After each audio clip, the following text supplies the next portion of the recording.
So ayan guys, ito po yung aming gagawin ngayon. Gagawa kami ng malaking shelter. Ito po ay 9 meters na shelter natin, 9 by 4 meters. 9 by 4 meters. So ngayon ay magbubutas po tayo dito sa ating pong I-beam, na ito po yung ating pagkakabitan ng ating lifting hook. Yung lifting hook natin na ito po yung pag-deliver time natin na yung hook ng ating crane na mag-aangat dito sa ating shelter. Dito po natin ilalagay yung ating lifting hook, kaya po ating bubutasin ito. Kasama na po yung guide natin na template na siya rin pong ikakabit natin dyan pagkatapos ng pagkabutas nito at gagawin nating lifting hook. So ipapakita ko sa inyo mamaya kung ano ang lifting hook na sinasabi ko, itong binubutas namin. So ngayon ay bubutasin namin ito para pagkatapos namin butasin ay mag-start na kami sa aming base ng aming shelter.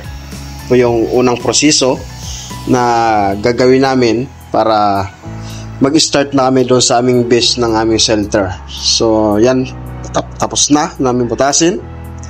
Yan po yun guys, oh. Napakahaba po itong shelter na ito dahil 9 meters by 4 meters po ito. Pagkatapos ito na po siya guys, naitayo na natin yung ating base. Kasama na po ito ang rope, magkasama po sila. At dito din sa likod ay kailangan mayroon din plate dyan na ipapull welding natin para yung ating top seat ng ating bolt ay doon siya kakapit doon sa likod na yun. So ito na po siya, tapos na yung ating base at saka rope magkasama na. So pagkatapos yan, tatanggalin na natin yung ating lifting hook na binubutasan at kasama yung plate na yan, dahil yan yung ating gagawin na lifting hook. Ay may kapartner pa po yan na isasama natin dyan. At mamaya ay papakita ko sa inyo yung kapartner niyan na paggawa natin ng kabuuan ng ating lifting hook. At para dyan nga doon sa paglo-loading time na ng ating shelter, dyan natin ikakabit yung hook ng ating crane na mag-angat dito sa ating analyzer shelter. So ito po yun, step by step yung ating pong makikita ngayon o paano natin ito imumuntar itong ating lifting hook para doon sa ating crane sa pag-angat sa ating pong shelter, sa pag-deliver na ng ating shelter papuntang site na siya, tang gas plant. So ngayon po ay pagkatapos niyan ay papakita ko sa inyo yung kapartner nitong ating tinatanggal. So yan, parang amaw lang siya guys, oh.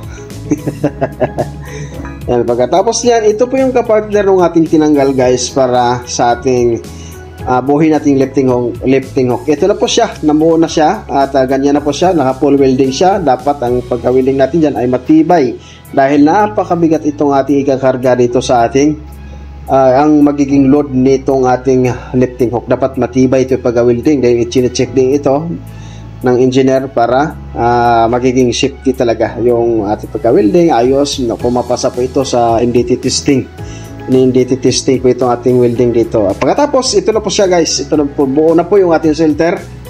Naitayo na. At ito yung lifting hook na sinasabi ko guys. Pagkatapos dyan ikakabit yung hook ng crane na pag-deliver na papuntang site. So, ayan na po guys. Buo na po yung ating shelter.